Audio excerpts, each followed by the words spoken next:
There we go. Live. Hey, everybody. What's up, everybody? How's everybody doing this, well, evening here on the East Coast, almost evening on the West Coast? What's up? Good. Not everybody talk at one time. I love this group. Absolutely. My name is Eddie Blackmon. I want to welcome everybody to the A&R sessions. Today we have an incredible line of women for Ladies Night. And we're going to go around the room and let everybody introduce themselves. And we're going to do a little something different this time. Let everybody talk a little bit about, their career thus far and how they've gotten to the places that they are. So we will start with Brandra. Wow. Alphabetical order. Alphabetical order. Okay, cool. So basically about myself, I'm A&R. I work on the publishing side. I've been in the business for X amount of years, and I kind of got started, I guess I would say, in college. I used to do a lot of street team marketing in Chicago, did PR work. Later, I actually got my degree in music business, and then I ended up relocating to New York after that. During that time, I worked at Def Jam, assisted artists like Usher, and then eventually after that, I ended up working at University of Music Publishing under Ethiopia Abtamariam, and was again relocated to Los Angeles. So after that, here we are 2 years later, and I'm at Warner Chappell, and it's been awesome. Brandra's rocking. Stole one of my deals, but that's another conversation for a different day. Who's next? Yet. What'd you say? Oh, we can't talk about that deal yet. It's all good. Dominique. Hey.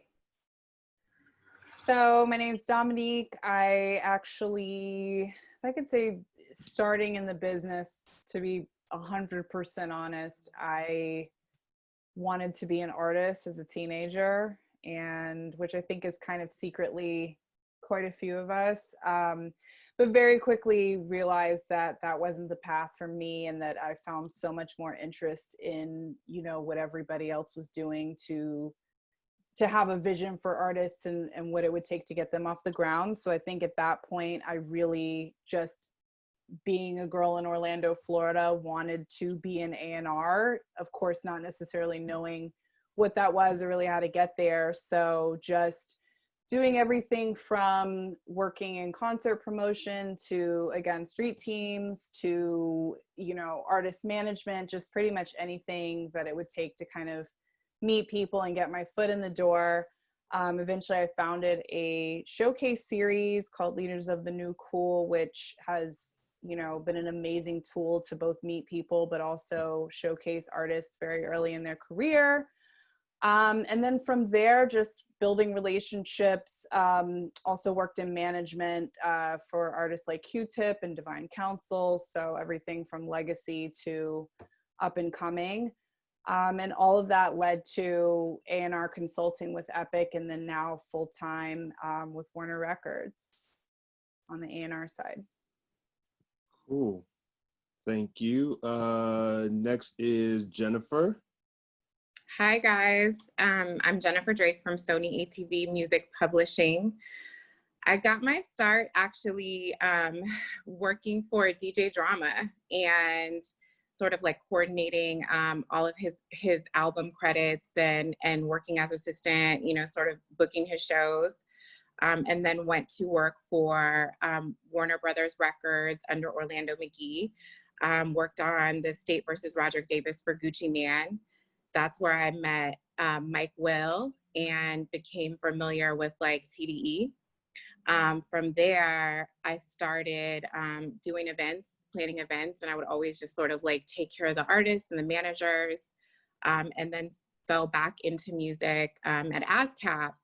And because of my relationships that I developed over the years, was able to sign Kendrick Lamar and Mike Will, and started a bidding war for Mike. So Mike helped to build me as an executive, and I helped to build him as, a creative. And then I got a job with Ethiopia at Universal Music Publishing. And from there came to Sony ATV, and I've signed Khalid, Cardi B, LMA, Mustard, and a bunch of other great developing acts. So, you know, it's been a long road, a lot of work, but I believe in like being an assistant and putting the work in and really growing your craft. Cool. Thank you, Jennifer. Latoya. With the mad plaques in the background.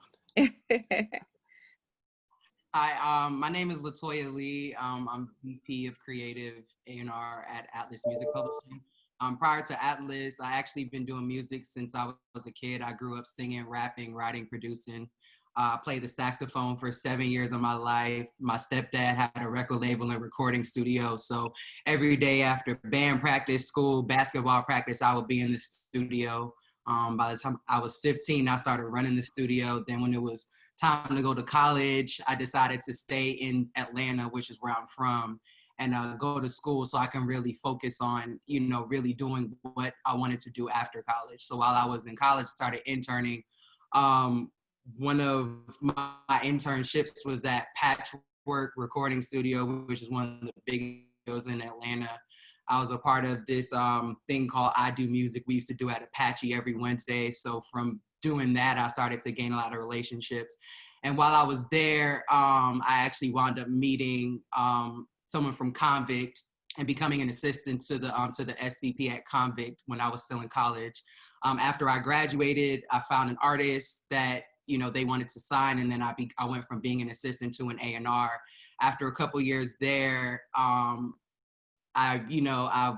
was looking to make a change, so I reached out to Mike Karen, met with him, moved to LA, was at Warner Music Group for 5.5 years, where I had Trey Songs, as you can see by the plaques in the back.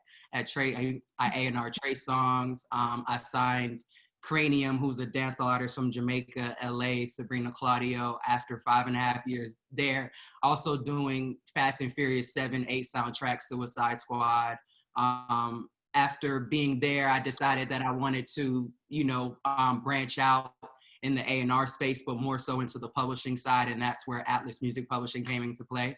And while I've been at Atlas for the last 2 years, I've just been, you know, helping with building, you know, the urban roster. So I signed Mari Beats, who's had records. He did Babysitter for the Baby. He's had records with Gucci Mane, City Girls. I signed Frank Nitty, who's written for Trey Songz, Chris Brown. And, you know, I've just been building, so that's where I am now. Thank you. Next is Nicole.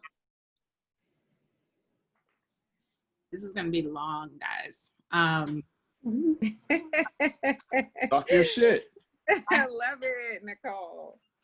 No, but yeah, similar to Dominique and Latoya, I started off on the creative side of things as an aspiring rapper in high school and a little bit into college. And then the more I became exposed to different aspects of, I guess, just music, obviously not the industry yet, but just, you know, kind of helping to put shows together and promotion and things like that.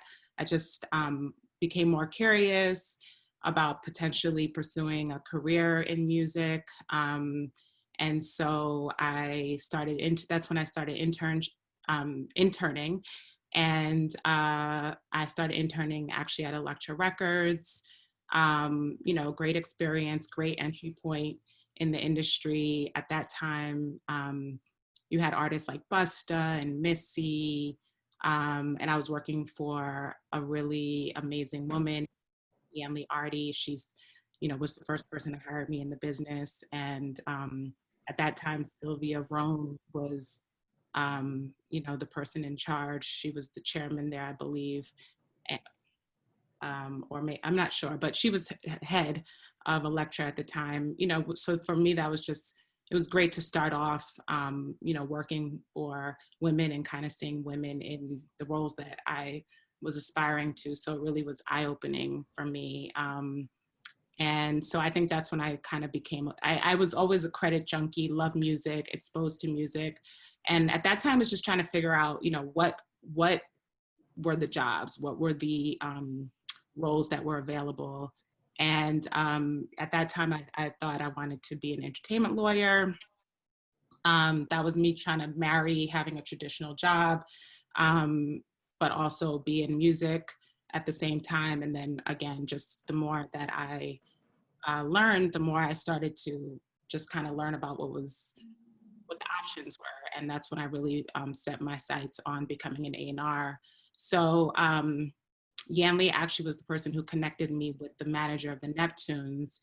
And they were just kind of, you know, starting to buzz a bit. They had just done that Mystical record and Nori, you know, Shake That Ass and Nori. And, you know, people were just starting to find out who Pharrell was a little bit. And I started working with them before they had Office Space. I was working for their manager, Rob Walker, as their assistant. And when they did their JV deal, my role expanded and I started working on the label side as well and handling all the day-to-day on both sides. On the management side, I was working with Khalees and the Clips and NERD. And on the label side, I worked on the Clips projects and Khalees and Snoop and just everything that they worked on, I worked on. So I was just, you know, immersed, and that was a great entry point. You know, at that time, just being exposed to every aspect of the business.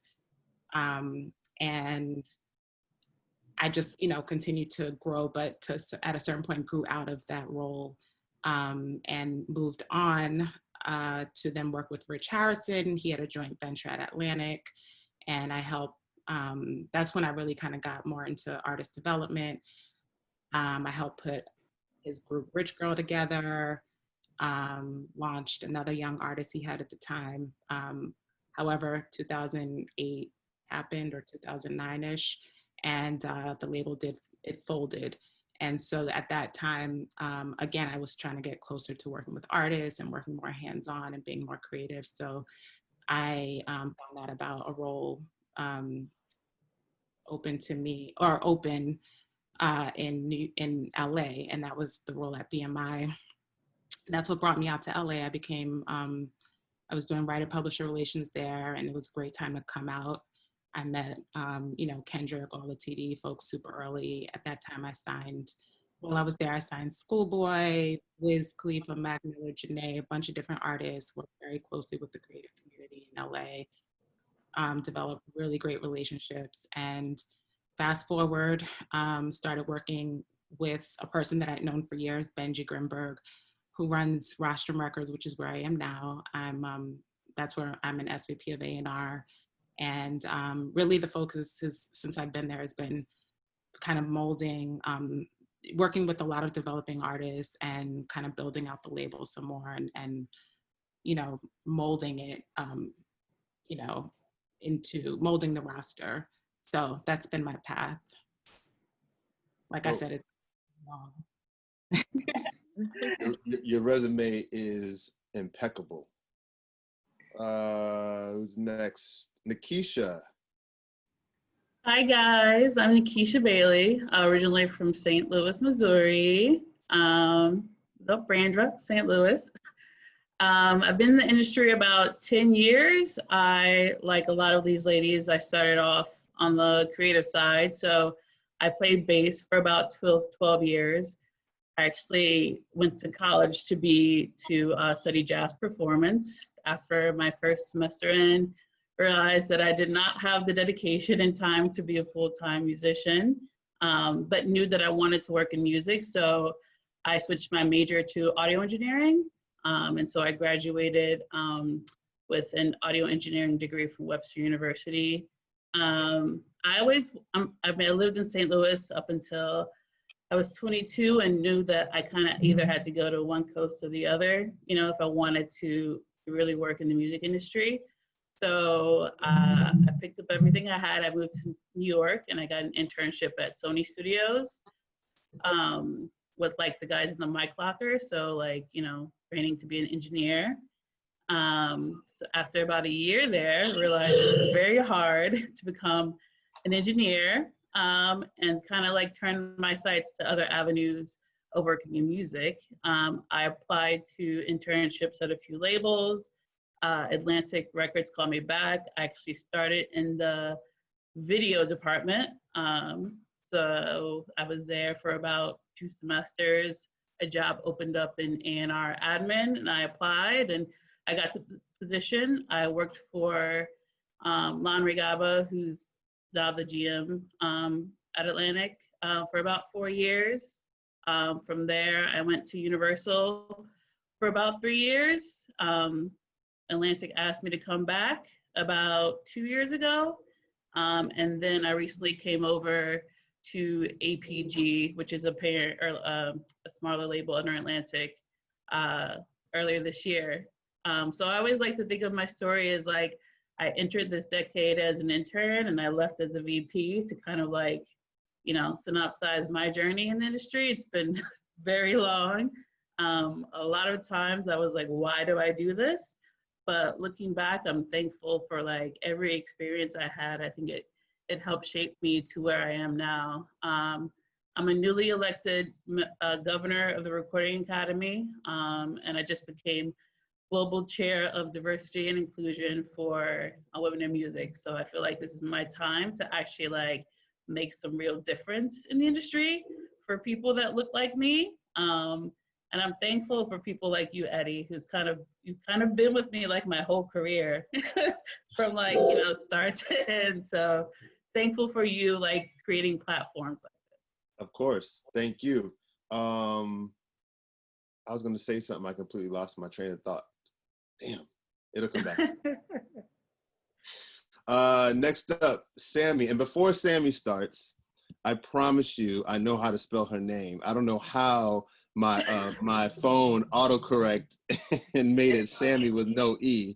So my apologies, Sammy with the E Ruth. Oh, okay. Full name. Hi, everyone. I'm Sammye Scott from Atlantic Records. Just a little about myself. I am from Chattanooga, Tennessee. I moved to Atlanta when I was 17. Went to Spelman College, was a history major, and was failing tremendously. So I was like, let me change this. And then I changed my major to psychology with a track and pre-law. I always wanted to do something in music, but also something in law. So it was like, however those could complement each other. I got into music by getting an internship at a management company, and we were in the studio all the time. I learned how the studio works, how sessions work, things of that nature, and I just kind of stuck with it. So once I graduated, I was like, forget law, and went straight with music. After that, I started interning at a booking agency called Music Group Booking Agency. Super dope. I learned a lot. And at that point, I didn't know exactly what I wanted to do in the music industry, but I knew I wanted to learn all facets of the music industry because I never wanted to be able to walk in a room and not touch base on a particular topic. So I was like, this would be the first thing I learned, whether I like it or not, I can take something from it. So I did it for like 2 years and realized it was not for me, but I met a lot of great people and still have those relationships to this day. I learned a lot about contracts and artists and closing out deals, but I wanted to be more so like on the creative side. So my Spelman sister had put on Facebook that she was looking to replace herself at the front desk at a studio. A lot like Latoya, that studio ended up being Music Box, which Akon and his brother Bougie owned. So I got that job. I worked at the front desk for a few months. And I was like, I'm gonna make the most out of it. Obviously, the front desk, I'm the first person everyone sees. I'm the first impression. So I'm like, I'm gonna capitalize and maximize off this. So everyone that came through, I slowly but surely started building relationships with. And from there, they started giving me more responsibilities. I became assistant studio manager, then I became Boo's personal assistant, then I was executive assistant for Boo, then I was overall studio manager, then I was operation manager for Convict and Boo Vision Music, which was super dope. I learned a lot. Boo gave me a lot of responsibility, so did Con. So I was able to meet a lot of different people, build a lot of different rapports with people. fall on my head and get back up and learn how to do it the right way. Jennifer played, she was around a lot for that as well. And it was super dope, but I felt like I had hit a ceiling. So I was like, what else can I do? I'm super hands-on, so I'm like, I'm ready to get to the next thing. I feel like I've learned everything that I could potentially learn from working with them. So then I started working with the touring company and doing project management for Blue Alley Touring, which was super dope because I worked with an array of different artists like K. Michelle, Seven Streeter, Yo Gotti, Janae Aiko. Learned a lot. And then I became, what did I do after that? Oh, I was K. Michelle's day-to-day manager, which was a great experience as well. That was like my first opening into management, and learning how she works and just learning how artists work and other management and labels work as well. From there, I'm sorry, I forgot what I did. Okay, so after that, I heard Atlantic was looking to empower a woman to be an A&R. I started going over there, working with Chris Jones, and after that, I just never left. I started off as a consultant, and I was probably a consultant for like 5 or 6 months. And then Lanre Gaba, she hired me, and I've been there for almost 2 years. Since I've been there, I worked on A Boogie's project Hoodie Season. I had Cardi B single Press, and still working. So that's me. Thank you, Sammy, with an E, Sammye-Ruth. Last but not least, Tiffany. Hey, I'm Tiffany. I love hearing all these journeys, and it's just like, this is a marathon, right? Like, we've all done so much, and I've worn a bunch of hats and skipped around a lot. I think for the most bulk of my career, I've been a music publisher. But I moved to New York to go to NYU in 2002 and was an intern for Kanye West, who was working on the Louis Vuitton Don mixtape he had just put out, Get Well Soon, and he's working on the College Dropout album, and had just signed John Stevens, who's now John Legend. Eddie, is that when I met you? That is. Okay, so I've known Eddie forever. I've been trying to think about, like, because I've known everybody for quite some time, and I was trying to remember, like, damn, where did I first meet this person? But sorry, go on. Yeah, like I was yes, that was years old. So it's yeah, it's been a while. I spent so much time in the studio with Kanye and John, actually. And I taught myself Pro Tools and got beats off of MySpace and started pitching songs and became a songwriter. Diddy put me on the show Making the Band. So I wrote for Danity Kane and Day 26 and Cassie, and I signed to Universal Music Publishing. Ethiopia and Jessica Rivera signed me there. And I wasn't a songwriter for that long, really, when I think about like my whole career. I went to Primary Wave as an A&R and then partner with their new writer roster. And then that roster was acquired by BMG. And then I ran Red One's creative, Lady Gaga's producer. His name's Red One. That company was acquired by Olay. And at that point, Troy Carter was assembling a team at Spotify. And so I went there as the global head of songwriter and producer relations. We really didn't know what that role was going to be. I created Secret Genius and hired the whole global team. We opened up 4 recording studios. We put credits on the platform on all the songs, right? Producer credits. And Nikisha, that's how I met you, because we had Terrace Martin perform with Ty Dolla $ign and YBN Corday at one of our award shows. So I left around when Troy left Spotify a year and some change ago, and I launched a company called Beat House with my hoodie. And I couldn't be happier doing it. I love it. We have a joint venture on the publishing side with Pulse. It's obviously been a roller coaster, and we can share stories on everything, but that's where I am now, my own record label and publishing company. So entrepreneurial.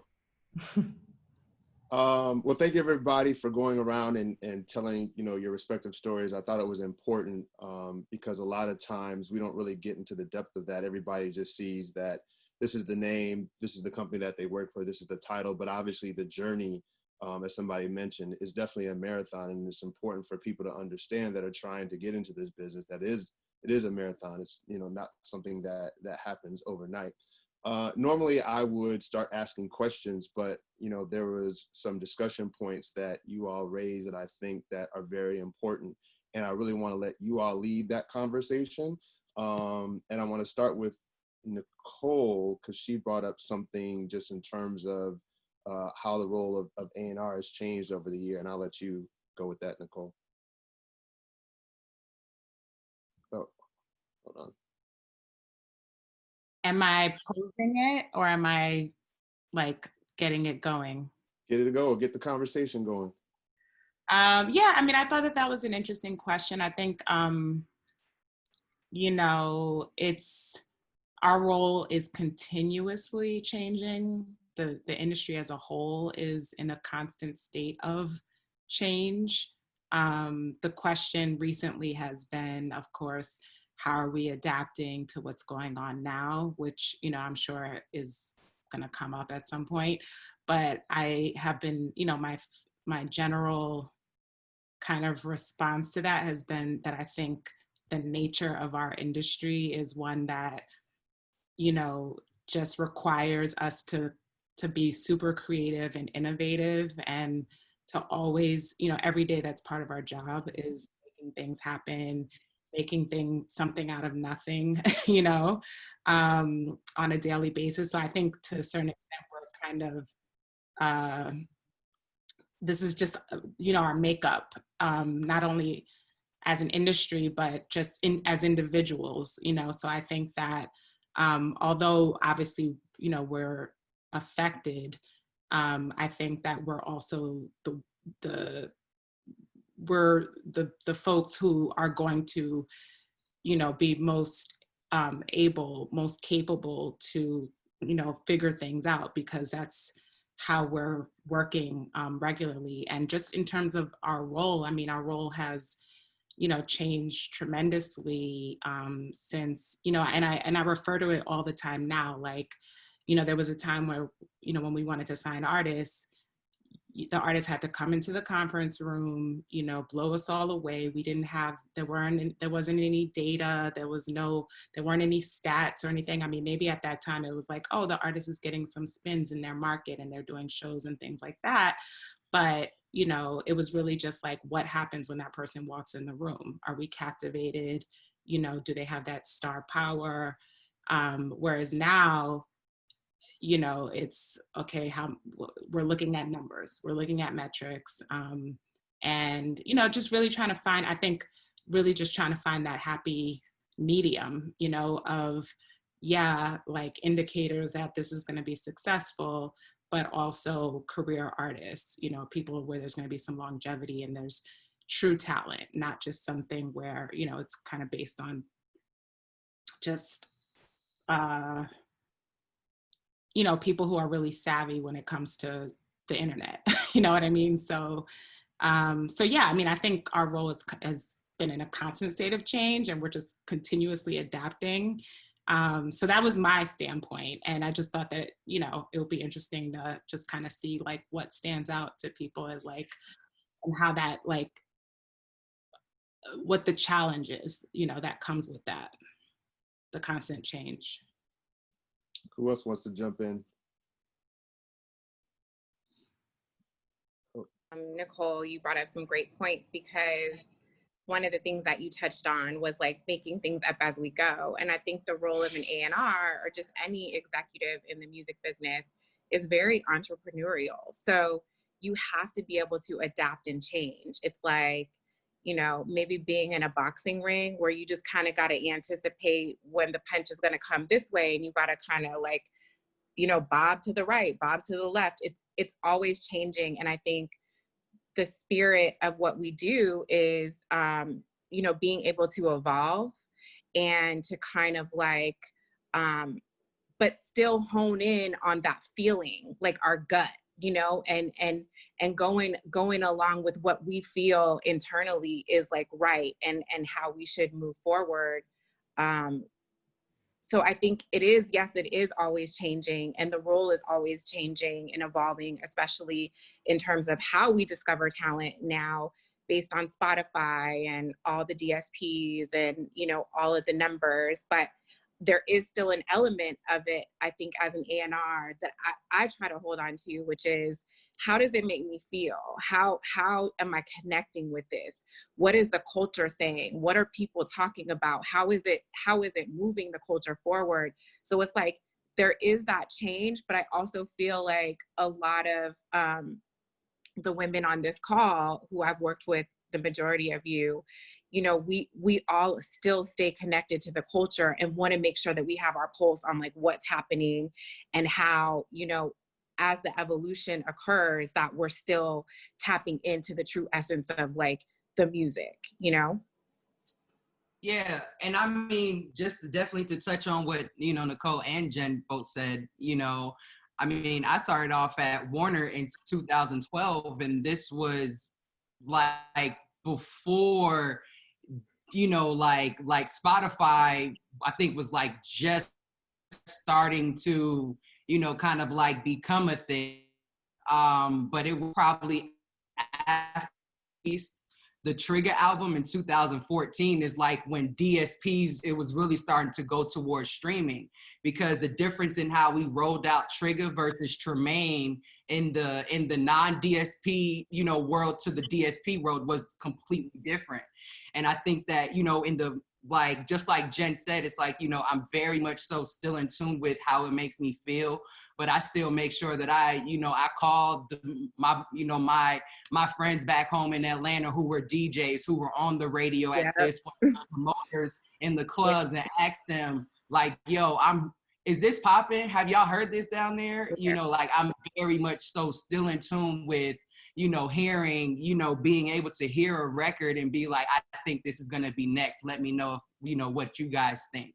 But then also, you know, just asking producers or songwriters or, you know, other artists like, yo, who are you working with or whatever it is. And I think you have to have a great balance of all of those things. You know, you use data to support it, but I'm personally not a person who has data be the reason why, the only reason why I do anything. It's just my support, but my gut is first and foremost for me personally. Can I piggyback one more thing off of what Latoya is saying? Because I think it's important, like, there is a level of like conformity, right? So like, as an A&R, I would be lying if I said that I don't have to. There are times where I'm not feeling something, where I'm like, what the hell is this? This shit sounds crazy, excuse my language. But because the numbers are supporting it and the data is supporting it, there are times where I have to conform and say, you know, I am gonna go after this, or I am gonna make an effort to dig into this, even though I don't, like, sonically, it's not really for me, because music is subjective. So what this person likes, the other person might not like. So there are times where I do have to go against my gut, and, you know, for the point of the numbers, because in publishing, we are about, you know, obviously we are about creative and servicing the songwriters, and that is on the forefront of what we do at Sony, but it's also about market share. I mean, it's the music business. So there is an element of business that we always have to keep present, because that's how we keep the lights on. That's how we, you know, keep the business moving forward too. So I just want to be like, I want to be honest in this dialogue too. We all probably struggle with what our brand is as executives and our integrity in music, and not going after certain things that we don't necessarily believe in. And I think that's probably the hardest part for us as A&Rs, and also as women, because we can jump on the bandwagon and sign just anything as long as it's moving. Because like you said, it is a business and this is what the companies want us to do, but it like kills the soul on the inside. You just, and else that's really changed from the beginning of my career to now is is social media. So like I would get all my information about writers and producers from meetings, like email me your roster, you know, send me the links. But now we're in meetings like, what's their Instagram? And we're looking at that and we're seeing who they're working with. Oh shit, they were in the studio with this person. And then I know everything. Like you don't even have to tell me. I figured it out. I see who you're following. It's a struggle for me personally because I think initially, like I've always wanted to work in the music business since I was a kid. And the way that I traditionally saw A&R and developing is not the way that it happens now. So like Jen said, we have to conform to the different times, but at the same time, we also have to stand firm. We believe that a lot of difference between good and great, for sure. You know? Yeah, and Brandra's absolutely right about that, because for me personally, because especially when I was on the record side, I had to battle with that a lot, you know, and I think for me personally, again, this can be different for everyone, but definitely I'm a firm believer in 5 years, 10 years, 15, 20 years from now, am I going to be proud of that? Am I going to stand by that and say, that's something that I signed, that's something that I did, and actually be proud of that? And if I can't say yes, something that's a quick turn. Right.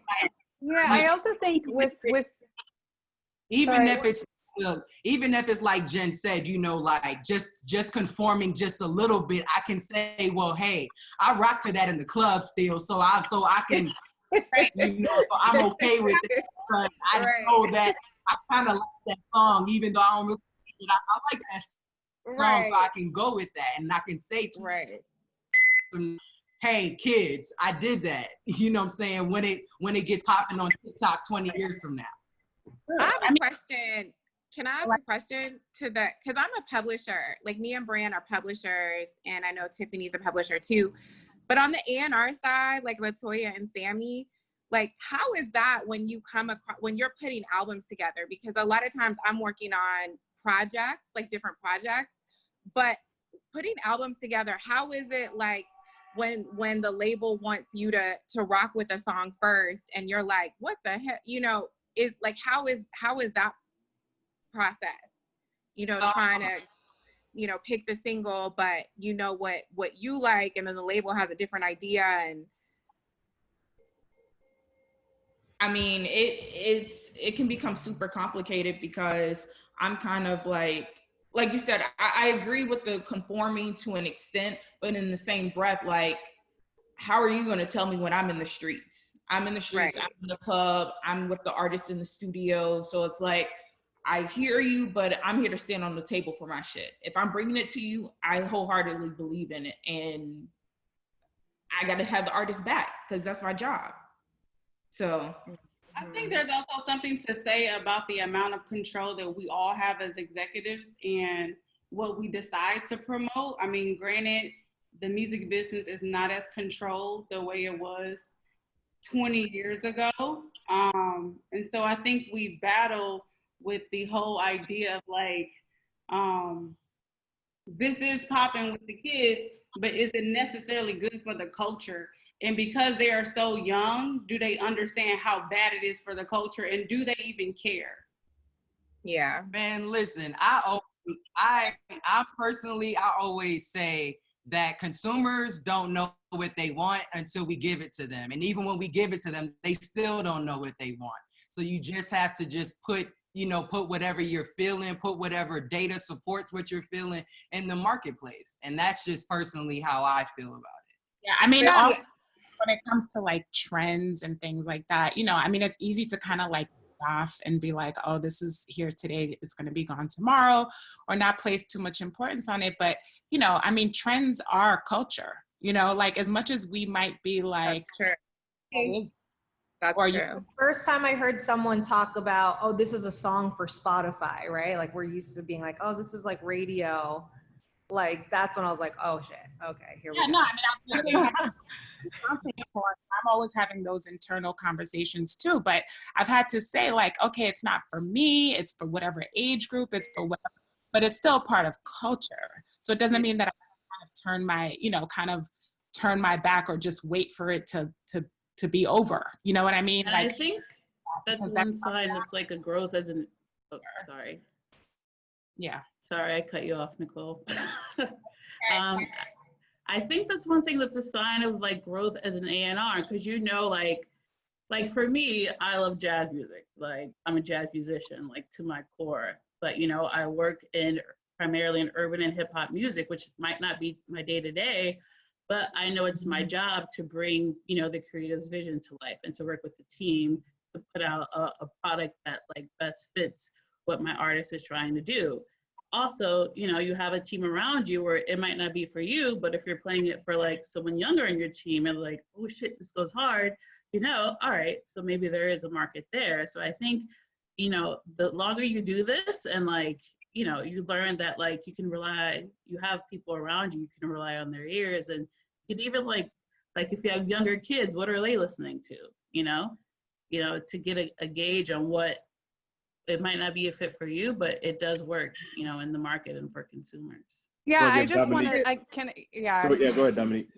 Can I just say, I think with considering all of this and thinking of each of our roles as sort of like mini business development pieces for the label, like just as you'd want to build a label and you understand why your boss may be signing something that's trying to keep the lights on. Whoa, I'm fading into my green screen.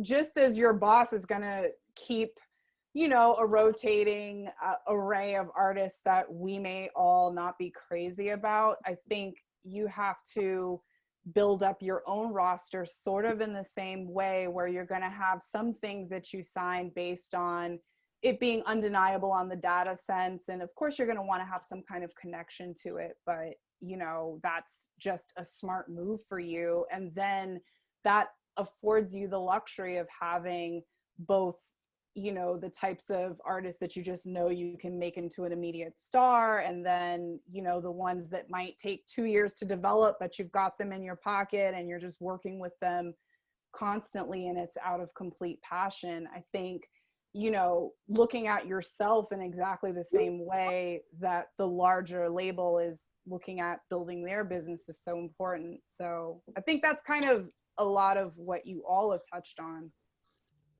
I just want to add to that, you know, we as a company, you know, there have been times where we're like, okay, this is trending and this the numbers don't lie and this is making sense, you know, but culturally and morally we just couldn't get behind it. Like, I might get in trouble for saying this, but 6ix9ine, like, we just as a company stood firm and said, you know, we don't like what he stands for, and we're not gonna make that investment and dig further into the opportunity of publishing him. So I think, you know, it just depends. You have to really just, you know, like Brandra said, you know, it is a struggle. And we both kind of came from the same school of like the Ethiopia school, whereas like, you know, the culture drove the business for us. And it was so refreshing working under someone like Ethiopia, because we were able to always put the culture forward. But as the business evolves, you're not always going to get that opportunity to do that. And sometimes it is about the numbers, but you also have to stand firm and say, you know what, that doesn't morally make sense for me. I'm not cool with that. So I'm not doing that. And you got to be able to stand firm on that. Definitely making your voice be heard, like say that so that it's on the record. I said it, this is how I feel, like doing your best to make sure that you've taken that position so that if shit hits the fan, like absolutely. I'll say from like in terms of finding talent is sometimes we find talent that we know is going to be amazing, but that amazing talent may take 3 years. It may take 5 years. And you got to think about it from a job perspective. You like, do I have that long to prove to them that this is actually worth it? You know, like, are they actually going to be patient out with me? Companies is not. So yes, there's a balance in what we find. It has to be somewhat data related, but it also has to be things that, you know, that we love and we have a gut feeling about. I mean, I think that's the made by being in the music business is that we love it, right? That's what brought us here. We love music, we're passionate, but at the same time, this is a business, you know. we're still, you know, investing in artists. We're asking people to invest in artists and invest in these visions. So, I mean, I think, Dominique, I mean, you made a great point, and that's, you know, how I try to approach what I do as well. I mean, I definitely have a range of artists I work with where I know I have some that are going to take some time. And then I have others that, you know, it kind of speaks for itself. There's indicators there that show me that, you know, the runway is not going to be as long, you know, for this to really go somewhere. So, you know, you kind of have to, that's how you find that balance, you know, like, I'm able to work on something that I'm really passionate about and I really believe in, but at the same time, you know, I'm justifying my spot, you know, my check, you know. For real. Latoya, I'll give Latoya the last word on this, and then I want to switch gears to something else. Go ahead, Latoya. Yeah, to actually piggyback off what Nicole just said, because, you know, I had, you know, I was A&R and Trey's songs, but then I was like, you know, not only I thought about like the culture when I was like, what do I want to do as far as like signing an artist now? You know, I've already A&R'd an established artist, you know, when I was at Warner. So I was like, okay, that keeps them at bay, giving them, you know, doing what I have to do in order to do what I want to do. Yep. So that's always the balance. So when it went great songs, I was like, okay, the album's successful, great. Trigger's doing great. Hey, Mike, I want to sign Cranium, who's a dancehall artist from Jamaica. Why? Not only because he's about to be next, but because for my culture, I'm Jamaican. That was important to me. So when Craig saw it and Craig was like, Latoya, what are we doing? We need to sign this. I was like, Craig, let's do it. You know, and I had the support of Craig, Mike, Lon Ray, and Cranium, you know, is one of the, you know, the biggest rising dancehall artists coming out of, you know, Jamaica, but based in New York. So that's what you have to do. It's just about finding that balance and then doing something that may take some time, because LA is still taking time after all these years, but when it really happens, it's so well worth it, because as long as you can still stand on your resume of the things that you've done that have had success, people are just waiting for you to actually break the thing that you're truly passionate about, and it works out in your favor always. Right. Doing what you have to do so you can do what you want to do. That's the word. You have to do in order that's the word, Latoya. After that, they will not bother you as long as you're doing something that everybody in the building cares about. You can do something that maybe nobody in the building cares about. Exactly. They is the operative word. Buildings, and you're like, dang, they still work there. You're like, well, they brought like $50 million to the company, so like. I wanna switch gears for a second, because Nikisha brought something that I think is very important, that should be a topic of conversation, about being a woman of color in the business. And I'll let Nikisha go ahead. Woo. Okay. So, you know, sometimes I have these introspective moments where I think back about my journey in the industry, which I think all of you, you know, probably do the same. And think about moments where I saw myself and moments where I didn't see myself, and how I want to change that, and how I overcame, you know, specific situations with white people, or, you know, people who are, and Black people too. But like, how have you guys felt represented in your career, if at all?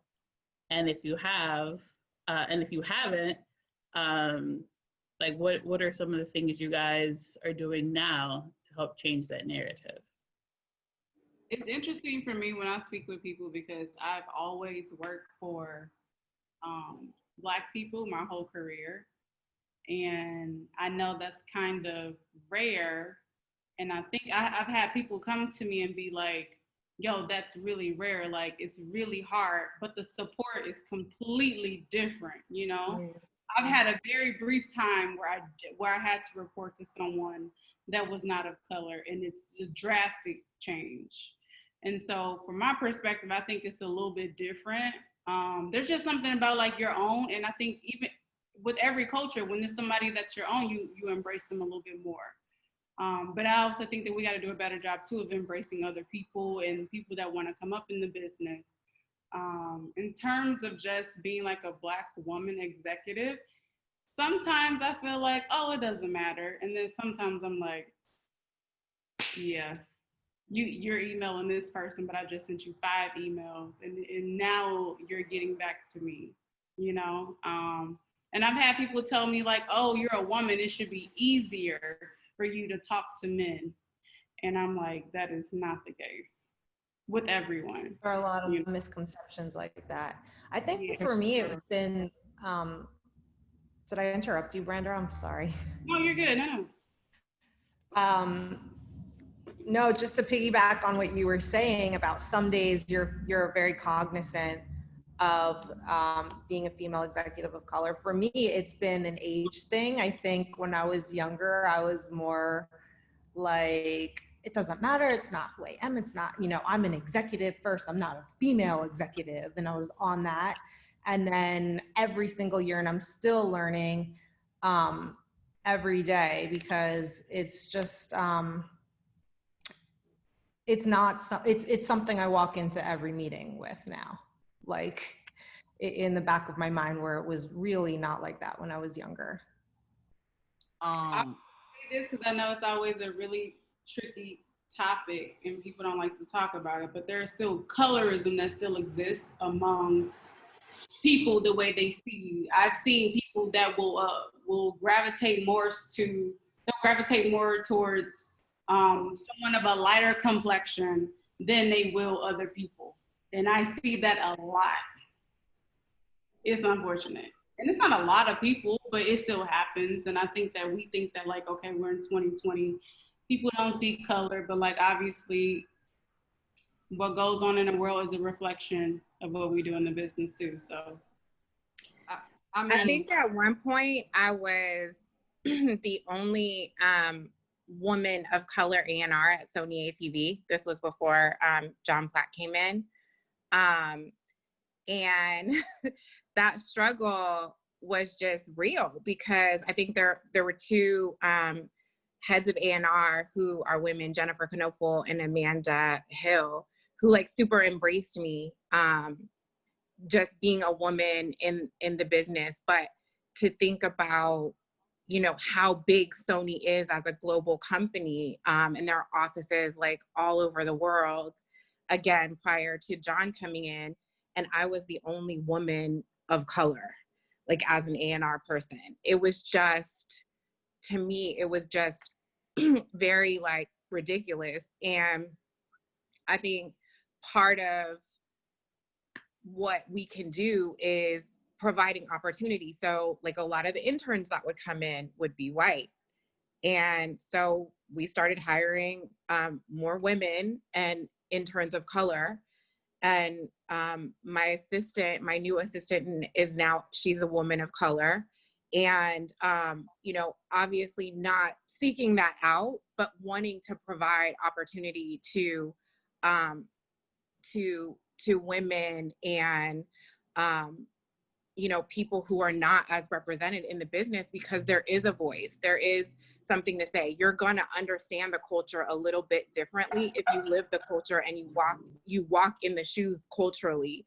And I think sometimes I've had to fight and stand on the table and do a Tom Cruise impersonation to like get a deal done. And there were times where I was flat out told no. And I really, you're like, I'm telling you, this deal is gonna, like, this kid is it, this is it, this is it, this is it, this is it, this is it. I mean, until you're blue in the face, and it still wouldn't make sense until the numbers came out later and you're like, I told you so. So it's always been like, I think super important for these type of things, Eddie, and thank you, to just give women and women of color a platform to tell their stories and to let other young women of color know that, you know, you can do this. It is a male-dominated business, but there are a lot of women in here who are killing it, and we support each other. We're not over here like tearing each other down. And I think that's super important, because the business is gonna do that. The business is gonna tear you down. There are days where I would come home and just cry myself to sleep. There are days where, you know, comments were made about my body, or, you know, the way I looked, or, you know, having to even conform the way I dress and wanting to put on a pair of heels and go in the studio, but not wanting to be perceived as a thought going in the studio to where I work. So embracing other women, and when men talk about other women executives, like shutting that shit down. Like, nah, homeboy, don't talk about her. I might not fuck with her, but you ain't finna talk about her in my presence, you know? So wanting to make sure that, like, I want to wear my heels in the studio. I want to go up in here and be cute, but not have a stigma placed on me because, you know, I'm a woman doing the same thing a man is doing. And, you know, I've had men be inappropriate with me and had to shut them down in a nice, cool, but firm way. And like, as a man, you would just be like, nigga, I'll fuck you up. I'm so sorry. I didn't mean to like go there, but I'm just saying, like, like as a man will like shut it down. As a woman, that's like a fine line. You have to be like, homeboy, don't do that. Let's get in here and talk about some business. You know, you are so out of line, you know? So there's a fine line as a woman and a woman of color. So excuse my language. I'm gonna work on that. Drake for president. I'm gonna work on that, y'all. Oh, thank you for sharing all of that. So, all right. Woo. Okay. Sorry if I went off on a tangent, y'all. Sorry. No, it was great. A lot to say. And we all relate. So I came up, you know, in Atlanta, you know, when I was graduated from high school to go to college, it was 2006. And it was right around the SNAP movement, right around the Walk It Out. So I really had to make a choice on whether or not I wanted to stay in state to go to school or if I wanted to leave Atlanta. And I decided to stay. I went to Clark Atlanta at first, and after a semester, yes, find a way to make one, honey. Find a way to make one. But you know, coming up in the business in Atlanta was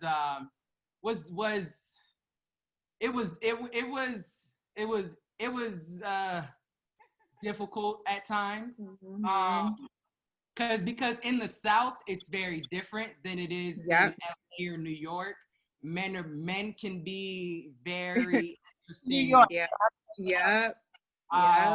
And so I got told a lot by men, but who had my skin complexion, that I'm too pretty to be aggressive. I'm too pretty for my handshake to be so strong. Don't no man want to shake no woman hand when it's stronger than his. Oh my God. Really trying to tell me these type of things. So by the time I decided to leave Atlanta, I had already hit my ceiling, like Sammy said, as far as like hitting your ceiling. At that time, I was that Blue Vision convict in Atlanta. At that time, where do you go after that? There was no real anywhere to go after that. So I had to make a decision on whether or not I wanted to stay in Atlanta or I wanted to leave. So I decided to leave. And when I left, I went from being around a bunch of niggas to being around people who don't look like me, who treated me with respect. They treated me with respect. No one was talking down to me type of crazy type of ways. My first time ever getting paid in the music business was not by somebody who looks like me. And I hate the fact that I have to say that, because I never want that to be the case for anyone coming after me.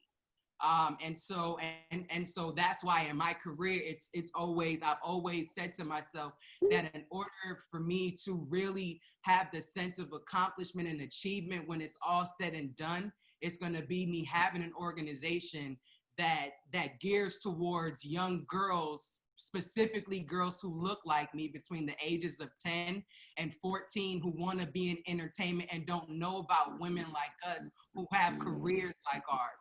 They know about the artists and the songwriters and the producers that we're behind, but they don't know about us. And it's important for them to see representation that's not just Real Housewives or attached to who your partner is or the person that you're having sex with. It's about who you are as a person. And that's been very important to me. And it sucks that I can't say that in Atlanta, you know, I love my city and I really wish that it was different, but it is different when I go back, because I'll never forget, after I disappeared from the A. A lot of people who know me was like, Toya just got up and left. I was like, I'm over y'all. I love my city. I've graduated literally in the streets. in the industry and from college, all in Atlanta. It's time for me to go. And when and literally when I popped back up, I was in A&R at Warner, and everybody was looking like, wait, what happened? Wait, hold on, Latoya Lee, hold up. And by the way, no one helped me get my job at Warner with like Karen. I did that on my own. So everyone who saw me, Grammy Week, BET, when I'm coming to the A, everybody had to talk to me different and talk to me real nice. And there was a big difference in how they treated me when I was coming up versus when I got to Warner. Because when I would make my trips back to Atlanta, all the people who I couldn't get in front of, they was like, oh, yeah, I heard you in town, and they blow both. That's true. Yeah. I think that it's so important now that we're having these honest conversations and we're actually speaking the real about what our experiences actually have been and what they are, because there was a time where there was this like code where no one spoke about these things. And I remember when I was coming up, there were people I looked up to, and I looked up to them based on, what they accomplished. But, you find out later what they were experiencing. And I just remember kind of wanting to, like follow the same path, or like follow, kind of like tailor my path according to their path. You know what I mean? And not knowing what they were actually going through at that time. Absolutely. I would think back like, damn, I really wish I knew what was really going on.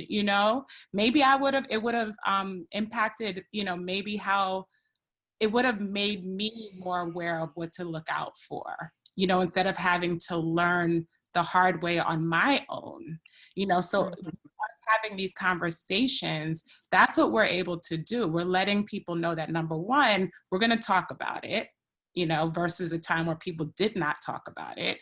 And second, it lets people know what to look out for, what's actually going on. And I mean, I know for me, when I first started, I was very much about, I had this whole like, the work is going to speak for itself. And, that's what it all is going to come back to, as long as I do great work. And, I don't realize until later, like how I had to maneuver and how I was going about making certain decisions. I literally had situations where, certain job opportunities would come along, but I would realize as I was kind of, I would realize what might come with those jobs, with those roles, or I might, choose to do, or I might have, there were times when I avoided doing certain things or going to certain places because of the environment I thought I might find myself in, or knowing that, or just, based on what I was dealing with, or like, who I was dealing with, knowing that I might be stepping into a situation that I didn't want to step into. And that's and also completely like pivoting to different jobs. Yeah, which is crazy because, men don't have to think that way. And I didn't even think about this until later, that I would say, oh, am I going to go right or left? Well, this is uncomfortable. I'm not really feeling this situation. I'm not feeling how this person, so let me look at that opportunity instead. That's, that's crazy when you look back and you think about it, that it wasn't just about the opportunity itself and how that was going to be my next, just my career path. So things like that, or just also realizing that, often men embrace, our job is very much apprenticeship based, right? Like we're learning on the job, we're learning in the field. And a lot of times, in the field, in the studio, in the environment. And, a lot of times, like I saw men around me being like embraced, like being taken under people's wings and, looking at it as like, oh, I'm going to groom him. He's my little brother. I got you.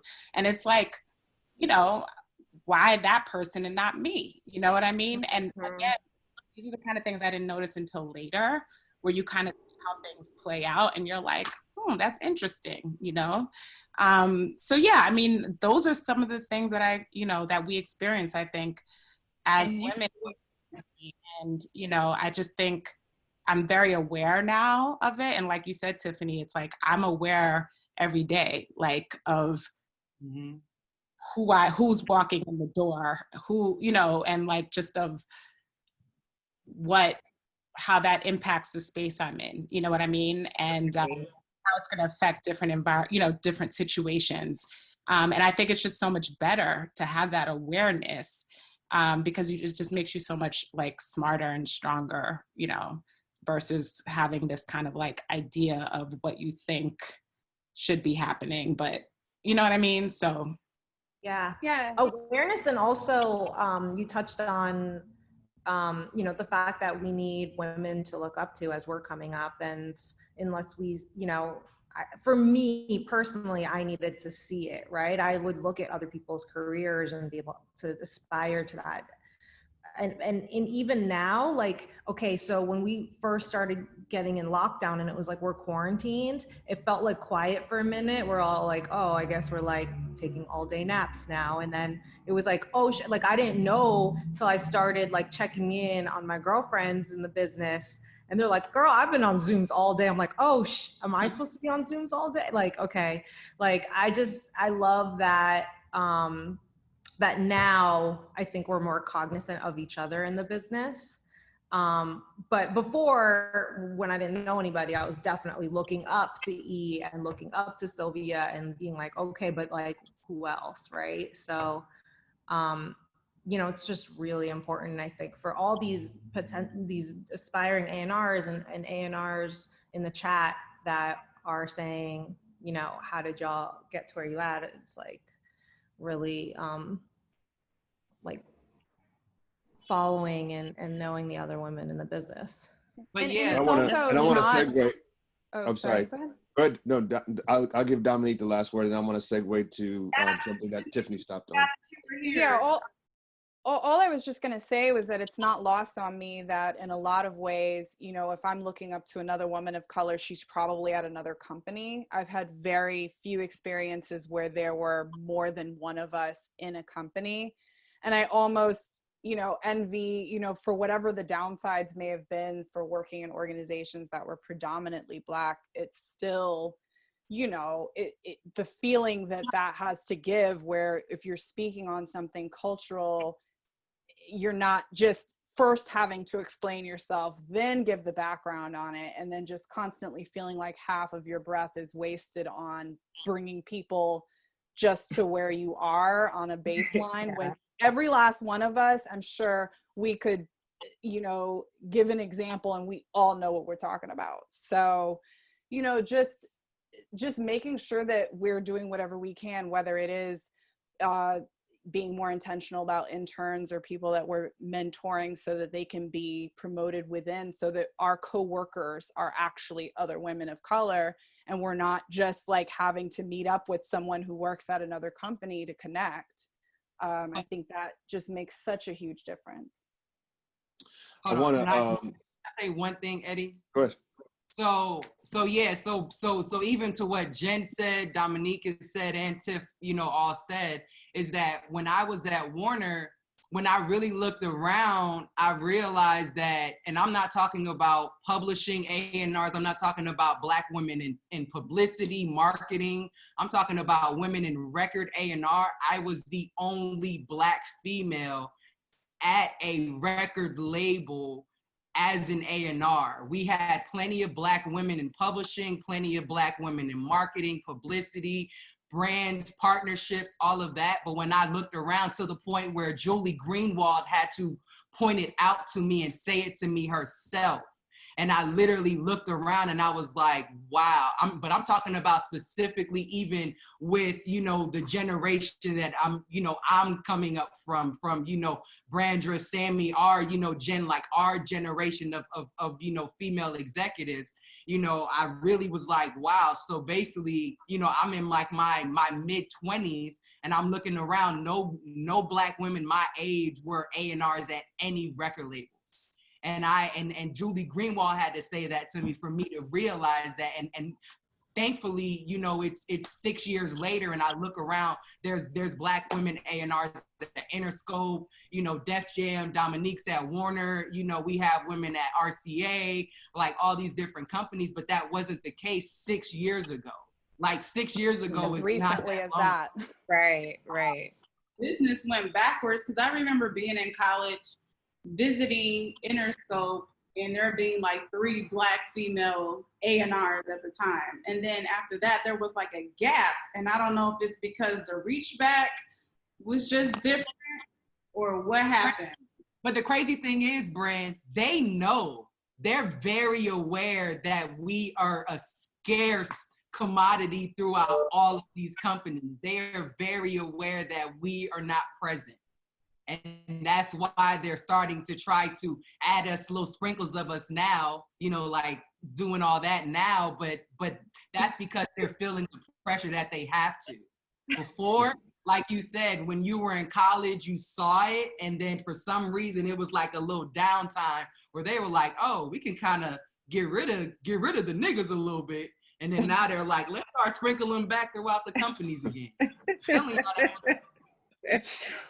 You guys make some great points, and I want to segue to what Sammy wanted to discuss, even though she didn't disappear because I don't know. Maybe, oh, there she is.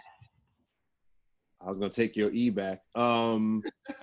Specifically, there's been a couple of names that everyone has mentioned, whether it be Ethiopia, Orlan Ray, also Sylvia as well, and I want that kind of segues into what Sammy wanted to discuss with respect to the rise of women in creative leadership roles. Well, yeah, that, and also just mentorship period, I think is super, super imperative. And I think right now, more than anything, women, especially Black women, have been on the rise in entrepreneurship and in these executive roles. And if we're saying, like we're sticking together as women and unity and things like that, we actually need to implement it and do it, because I see so many people just through social media or talking, and it's like, it sounds good to say that everyone's a sister and you can call me, but are we actually acting on that? Are we actually, are we? I love that. Two of my really good friends in this business are Galore Ruzbihani and Ashley Calhoun. And we've been rocking for the last, 7-8 years, since I've been in the business in LA. And I'm thankful, for them as good friends of mine, and also as women, who are making strides and have had success in this business and are very well respected. So, I mean, like I said, for me personally, when it's all said and done for me, my achievements, these plaques are gonna mean nothing until I can look back and see that I made my mark in having a trail, of other women, women or Black women, like those are the things that genuinely matter to me. And even when it came to trying to find my new assistant, it's one of those things where you can't say I want somebody Black, but it's like, that you want somebody Black. So it's a very like interesting line to teeter. But personally for me, I'm, Sammy, any one of y'all can pick up the phone and call me, or if I call any one of y'all, it's like, it's nothing but a word. And I'm thankful that I can do that. Yeah, I think it's also, no, go ahead. Go. I think it's also important when we talk about like mentorship and reaching back, that there is a certain level of like work that has to go into that, right? Because this business is very much, you have to it's like you gotta get into it and grind it out. And I think I don't know if I could say this exactly, but I think what I've seen over the last couple years, especially dealing with a lot of the interns that come through our office, is that there's an expectation of things sort of coming a little bit easier than maybe having to like put in the work. So I guess in mentorship, there is a participation. There's got to be some participation between both parties. So That means that if you want to get in this business and you want a mentor, a female mentor, you have to also put in the work. That means that you're interning at ASCAP, BMI, and CSAC. You're going to the Recording Academy and volunteering for events, that you're really like, you're thinking outside of the box and you're really getting into the craft of what this business is. And even with Sammy, like Sammy and I met, and then I started seeing Sammy everywhere, and I was like, oh, there's Sammy. Oh, there's Sammy. Oh, hey, Sammy. Okay, girl. Yeah, we can go to coffee, because it was just a thing where I would always see her putting in the work, and it has to be a give and take. It's not gonna, something that people are just gonna be like, yeah, I'll come mentor you. No, you have to put in the work and show that you're serious about this business, because we've all done that, And I agree. And I think it's two sides to this, as far as the mentee trying to find a mentor. Like it's based off of organic relationships. So you can't just, meet someone who you aspire to be like and be like, hey, can you be my mentor? It's more about building with them first, and then, organically it becoming someone who you can call on for advice, or vice versa, some way they can help you out as well. But I just think a lot of people they talk about women empowerment, and I do not see a lot of women acting on it. I just want to put that out there, and how we as women on this panel can even be more effective with making sure we're reaching out and being more open to the younger females or younger women coming to us, and making sure, we can provide some sort of insight. Maybe they can't call us every day, but it can be a monthly email or phone call or something of that nature. I had this conversation with a friend back, talking about like mentees and mentors. Your mentor kind of like finds you. I think, like you said, it has to be like an organic relationship. It has to be something, you guys have to have a rapport where, the person has to see something in you and be like, I see something there. I want to help this person. I want to develop it. I think, like, if I think back to when I was 5 years ago, I was definitely not in the right mental state to mentor anyone. I would be like, why do you want to work in the music industry? Like, no. But it's like, you kind of have to be in the right state of mind to be able to like help other people, like get yourself to a state where you feel solid in your ground and give back. So for me, every intern I've ever had has been a Black woman, a woman of color. I've had 8 interns in my career. I keep track with all of them.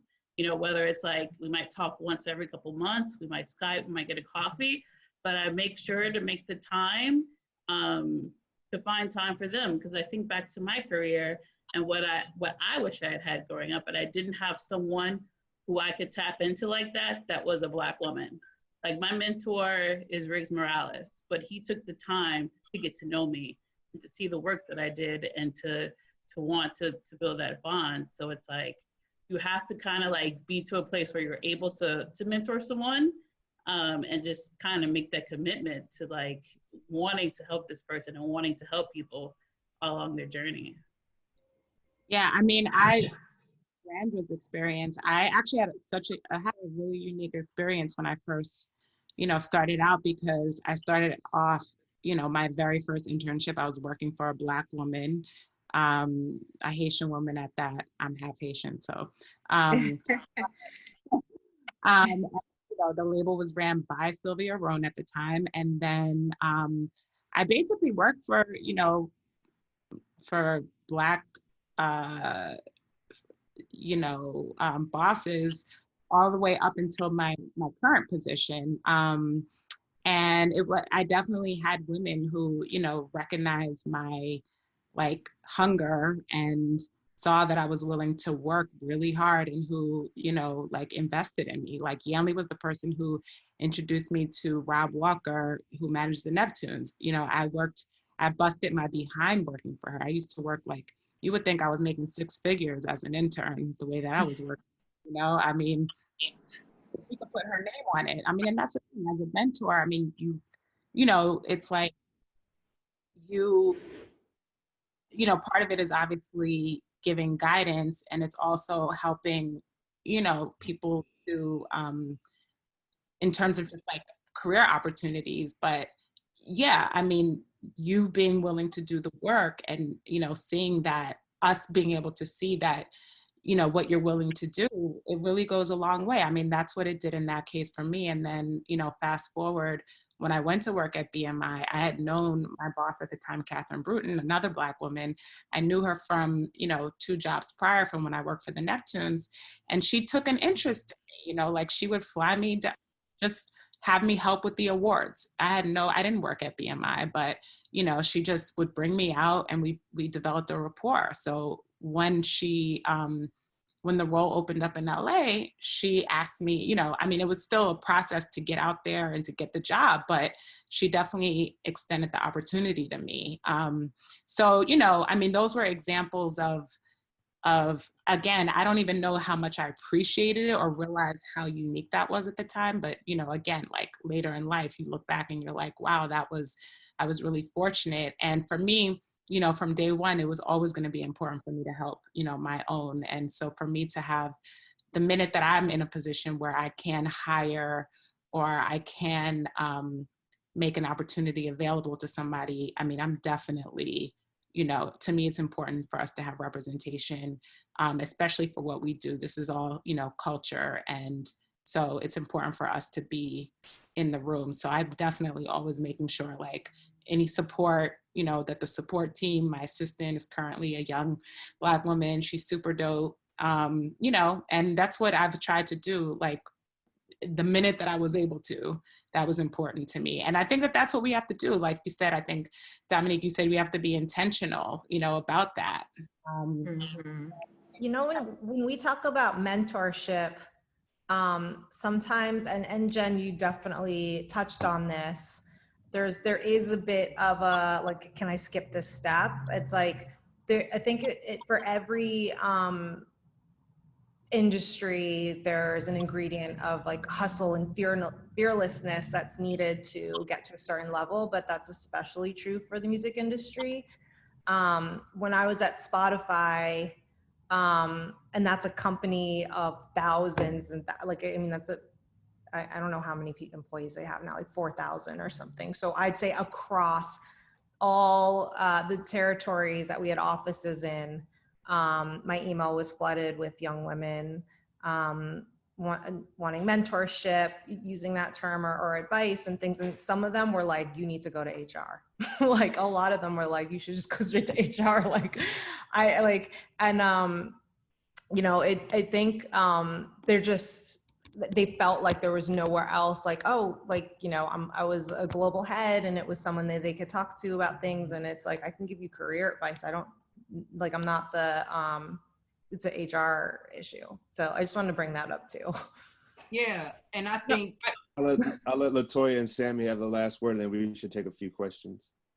And I think what Tiff just said and what Jen said earlier, it definitely, you know, rings true, because it can be a little awkward sometimes because you aren't sure if it's genuine or if it's like they just want something from you. Correct. And you know, and as much as honestly it still bugs me out to this day, I meet young women, you know, minority men like all the time who were just like, oh my God, look, like, you know, they're a fan of mine, or they know exactly who I am. It still bugs me out because I'm like, I'm not the artist. I don't understand how you know who I am. But I think personally for me, when I get the feeling that you want something from me as far as like a job or my network, then I'm way more hesitant and cautious. I have to feel like you genuinely want to do this shit, and like you really love it. You're a fan of it. You really are for it, because if I don't feel that, I'm not going to give you what it is that you're in search of from me.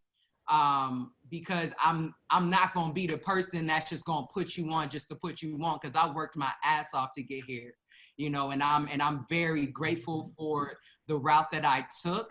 And I like to see that you're actually putting in the work, or at least trying. Just like how Jen said, right? She met Sammy, then she started running into her. That happens to me all the time where I'll meet someone and then I'll just keep running into them. And I'm like, okay, because that's how I wound up at Convict. Tima would just see me. You know, when I was in college, I would put on events, I would put on concerts, I would put on, you know, panels on campus, you know, and stuff like that. And Tima, you know, I had booked Tima for something. I booked Rock City. I booked Ray Daniels, JQ, all these different people for panels. And then literally after the panel, Tima comes up to me and he's like, yo, all right, we met a year ago, but I've been watching you for the last year. Come by the office and come talk to me. I was a songwriter at the time. So I remember bringing my mother to the meeting with me, like, listen, I got a meeting with Convict. We went to the office in Buckhead, you know, have a meeting with Convict, played my music. Yeah, played my music. But Tima and I, we hit it off from just like I wanna rock with you. Like Toya, I just want you around me. And that's how I became his assistant. And I literally transitioned from being a songwriter, artist, all of that, to being, you know, wanting to be an executive, because I was compared to Sylvia Rome when I was 19 years old. And I'm like, well, shit, if I'm getting compared to her at 19, 20 years old, just imagine a year, 5 years, 10 years from now. So I said, I'm just gonna bypass all of the BS that comes along with trying to be an artist or a writer and people telling you that you suck or you're not good enough or whatever it is, that I'm gonna make my own way where I don't need anyone to have to put me on. I can just grind. People gonna see that I'm working, and then I'll get where I need to get. And I think for me, in order for me to want to bring someone, you know, into that fold of me, you know, mentoring them or giving them, you know, encouragement or things like that, I have to feel like you really want it, like I did when I was your age, because that wasn't that long ago. So I have to feel like we're on the same accord, at least in that aspect. I agree. And I don't think it's just making any and everyone, you know, your mentee, because the way I go about it is I have to see something in them that I see in myself. So like, even with Jen, like Tab introduced us. Tab knew me very well. Obviously Tab and Jennifer knew each other very well. And so he met me and he was like, oh, okay, you know who you would be perfect with? I want you to meet Jennifer Drake. He introduced us and it went from there. So I definitely think it's more than just, you know, grabbing this person and that person to be your mentee, but just making sure that also the mentees understand there's a way to do it. There's an approach with even trying to get someone to be your mentor or even introducing yourself to someone. Maybe the first time you meet them, it might not even be, hey, you know, I'm trying to get something from you, because I know as myself, as well as the other ladies on the panel, like, you kind of can be hesitant sometimes with thinking that people always want something from you. So I just wanted to that. But well, can somebody be my mentor, please? Because I need a mentor. Got it all. You've been in I want to take a few questions before we get out of here from a couple of people. Some people. I mean, the chat is on fire. And there's some interesting questions, but I want to take a couple of live questions. So the first person that's going to come in is Cheryl. Let's see if this works.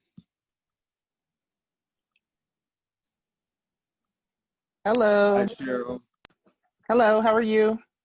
Good. Hi. Can't see you. Okay, I've got my audio. Hi. Okay, there you go. There Hello, you go. how are you? I'm here from Cheryl. St. Louis. I go by Miss G in the industry, I guess. And I guess I'm the oldest intern, okay? So I guess what I would like to say is I have a question and then a couple of things. I'm an accomplished business person and migrated to the music industry about 5 years ago. And so I'm really excited to see you young ladies out here talking what you're talking about and showing the support and the love and so forth. It's hard. You know, being in the studio with my artists, it's hard. People are like looking at me like, why are you here? So I'm experiencing the same kinds of things that you are. And because I'm not 25, they're going, whoa, so are you his mother? Why are you here? You know, that kind of thing. And so the lack of respect is real. And so I really appreciate you all talking about what you're talking about and making sure that those coming behind you have an opportunity to see that there is a way forward.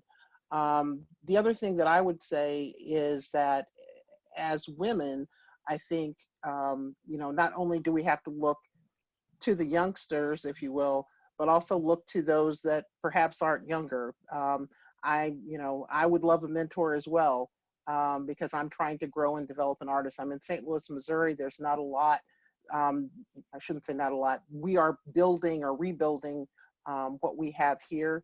And, we'd love to have eyes on us, and we'd love to see more women being developed here. And that seems to be really hard. And so, any advice as to how to get women more involved in the St. Louis metropolitan area would be greatly appreciated. Brandra, you better stand up for St. Louis.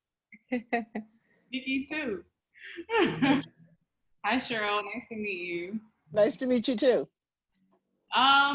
I think probably I would search in some of the colleges. I don't know what the curriculum is like these days, especially with schools in Missouri, but I would imagine that someone has to have some type of program where even if it were like a communications major, there's someone maybe broadcasting that's interested in a form of music business. And for me, I'm just thinking about how, like, we were talking, the girls were talking about, ladies were talking about earlier about people saying, I want a mentor, I want to do this. Right.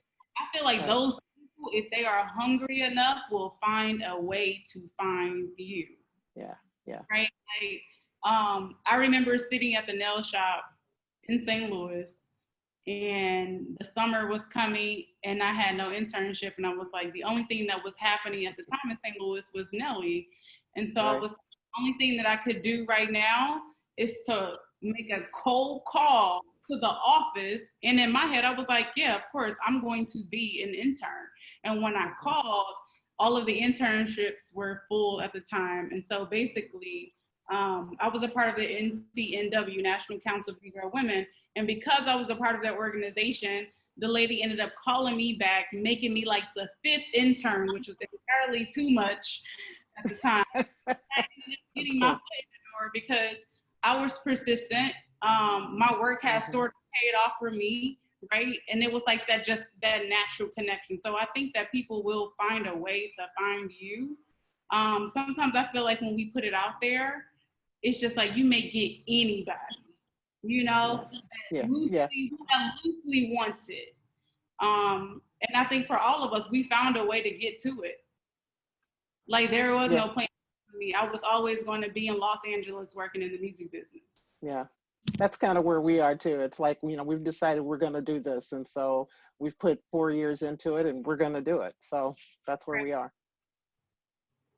And I think to piggyback off of Brandra, like going to college in St. Louis for audio engineering, all of my professors came from New York and LA, and they were the ones that worked in the industry. So I kind of knew after my 4 years in that if I wanted to work in the industry at the level I wanted to, at least like the early part, I had to go to like a major coast. So that could even be like, Chicago's a little bit more buzzing than St. Louis, but just finding that next market and putting the work in there too. Right. And also there's organizations like Women in Music, which I don't think there's a chapter in St. Louis. There's not. There really should be, now that I said that. But well, you know what? And we really got to talk about that, because part of my work is with diversity and inclusion. And I've done that with major industries, worked with major department stores and with companies like Energizer and so forth. And so I was checking that out a little bit earlier, and I think that's a good opportunity. But yeah, that's a great way too. Like we can connect offline for more information on that, but just finding organizations that are maybe on a national level to bring them home to St. Louis. Great idea. Thank you. Thank you, Cheryl. We'll make sure that we get your information to Nikisha. Okay, thank you. I appreciate it. Thank you. Thank you. We'll take 2 more. Next person is Elena Simone.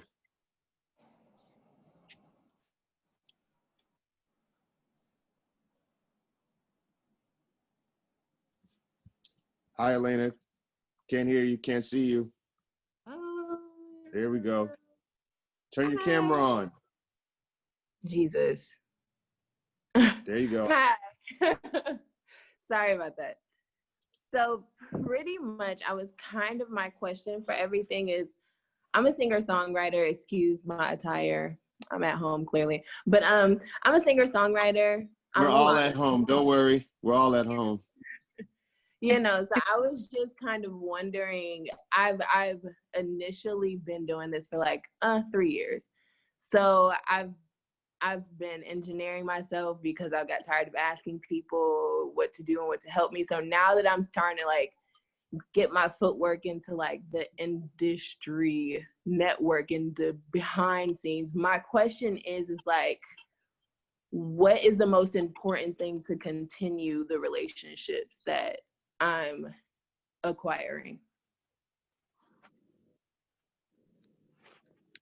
I mean, that's interesting because I feel like I'm constantly like continuously maintaining and like tuning up my relationships, you know, daily. I think that never stops because it becomes like an out of sight, out of mind type of thing. Yeah. So I feel like, you know, just checking in on people, like, you know, I'm not gonna lie, you know, this is like one of the first lessons that I learned as an A&R was like, you know, instead of when I would take meetings, you know, instead of just going right into it and being like, play me your music and da-da-da-da, I would be like, yo, where are you from? You know, when's your birthday?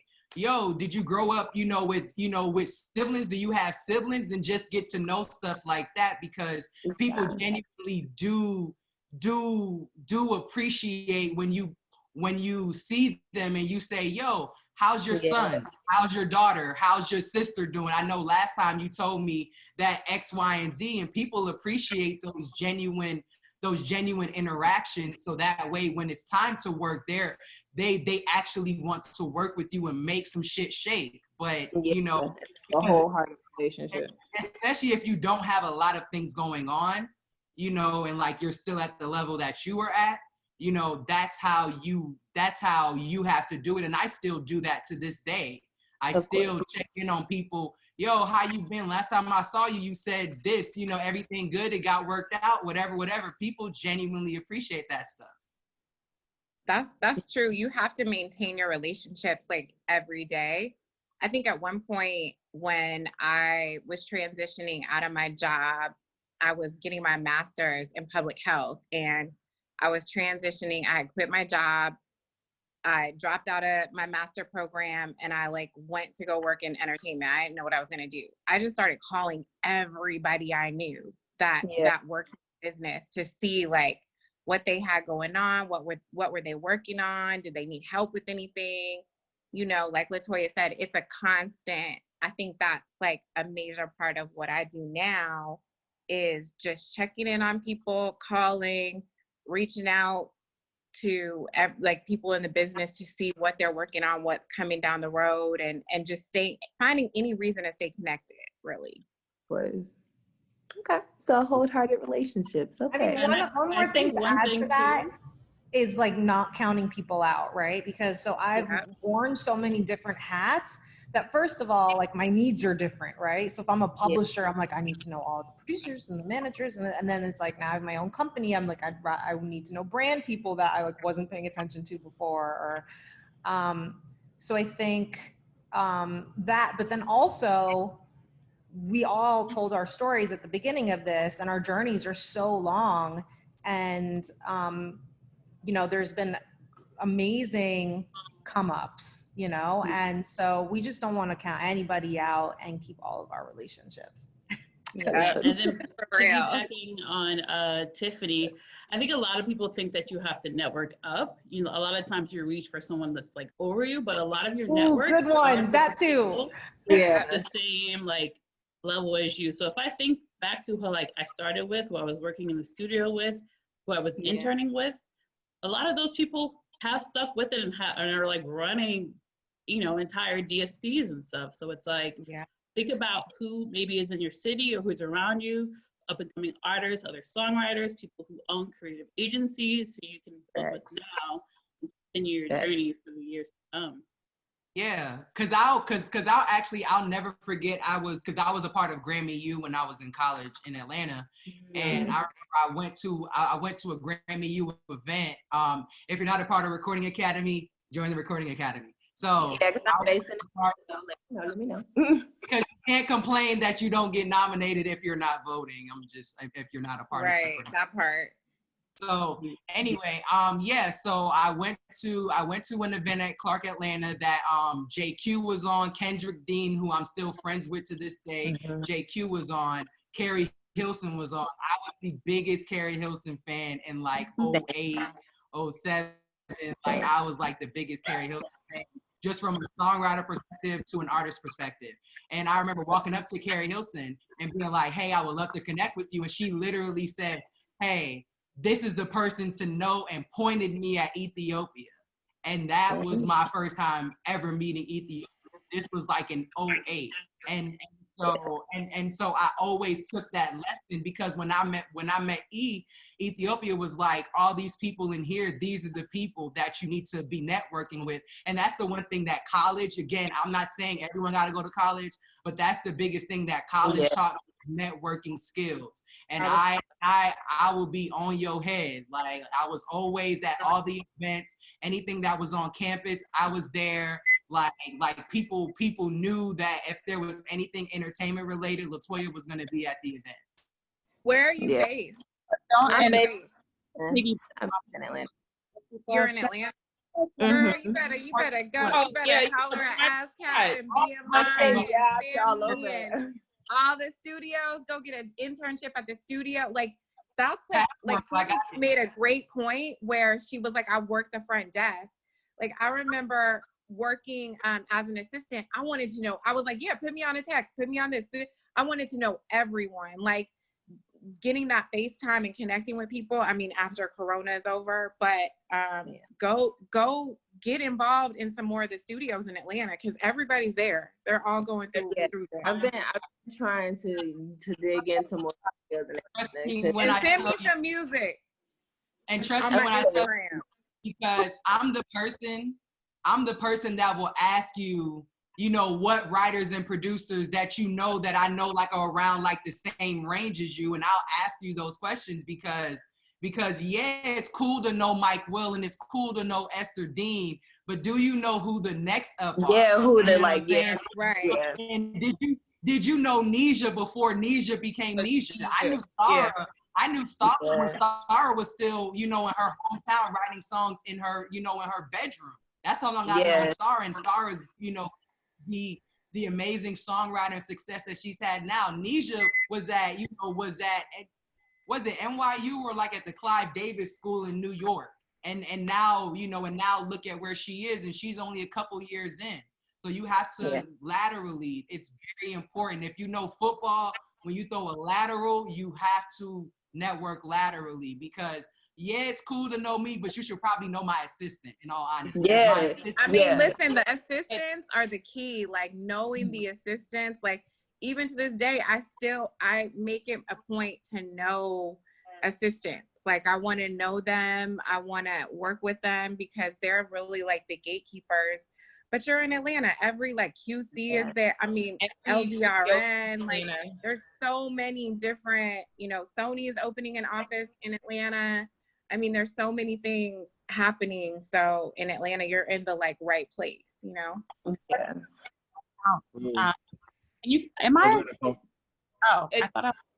I'll give Nicole a last word on it. Go ahead, Nicole. I was just saying, the person who said don't count anyone out, I mean, just to piggyback off of that, you know, like what ends up happening is that, you know, once you're in, a lot of us end up moving around. It's good to know people, you know what I mean? Yeah. So we're all going, don't just kind of get to know someone because they're there and they're doing this at the moment, you know? And because the reality is, you know, we move around, we're going to wear different hats, we're going to be working on different things at different times. And so what ends up actually mattering the most is just really the relationship that you've developed with what you're necessarily working on or whatever you guys, you know, did together, because there's going to be more opportunity. There are going to be opportunities to work together, but that's based on the relationship that you guys have established over time. And it wasn't based on necessarily what, I mean, I can't count how many relationships, you know, I have tons from just like, you know, being in certain spaces and having certain being in rooms and stuff. You know, and then later on come to find out, oh, you're here, oh great, I'm doing this. But you know, what we remember are the interactions that we had early on, or the fact that, you know, we've maintained a relationship, we connected in whatever way. Yeah. So, Cool. Yes. Thank you, Alana. I hope you had some great information. You amazing ladies. We're a blessing. Thank you so much. Thank you. Bye. Bye. Yeah. That's it. We're 51 minutes over time, and I gotta go to the bathroom. But all seriousness, thank you. I really appreciate everybody jumping on. Brandi, Nikisha, Thank you for having Nicole, us, Eddie. Sammye-Ruth, Latoya, Jennifer, and Tiffany. Make sure you look out for our announcement next week, our next panel next Wednesday, and that's all I got. Can I leave them with one thing? Absolutely, you can. I don't want no smoke with you. So what I'll say is, because Nicole said one thing where she was like, who was supposed to be a lawyer? So I'm supposed to be an entertainment attorney. I'm from a Jamaican household. They don't understand whatever this is. It's like, what? Chinese Jamaican people don't get it. But I had to make them get it. But the biggest thing that I would say is that where you start doesn't mean that's where you'll end up. I think a lot of us here started off, you know, as creatives, or started off as assistants, or whatever it is, or we were bagging groceries, just whatever it is. I think that a lot of times we get caught up in the fantasy the dreams that we had as children, and we try to continue that as adults. And you have to be okay with saying, okay, maybe I'm not supposed to be an artist. Be okay with that. Maybe I'm not supposed to be a producer, and just adjust and adapt. Because that's, like Jen said earlier, that's what the music business is about. It's about being able to adjust and adapt. And you have to be okay with understanding that your path may change, you know, but just understand that things in your path may come, but those are just adding on to who you are. Because, you know, when I was an A&R at Warner, I was like, going into publishing was an amazing layer to add on to who I already was and the success that I had already had. Because A&R on the record side, I had so many producers and songwriters, you know, in my Rolodex, that I was like, well, I get on the writers and producers so early. So just imagine if I were a music publisher. And that's what, you know, and that's what brought me to music publishing. So just understand that where you start doesn't mean that's where you're going to end. You don't think I don't still want to be Miss Lee, the top-notch diva? But guess what? I am not her anymore. I am Latoya Lee from Georgia. I am okay with that. All right, top-notch diva. Okay, girl. I am weak. All right. Thank you, ladies. I appreciate it. I appreciate everybody answering my phone call. I know I'm only an assistant. I'm just trying to network up. I appreciate y'all. Here you go. Thank you. Thank you. Thank you, ladies. Bye. Thanks, everyone. Bye.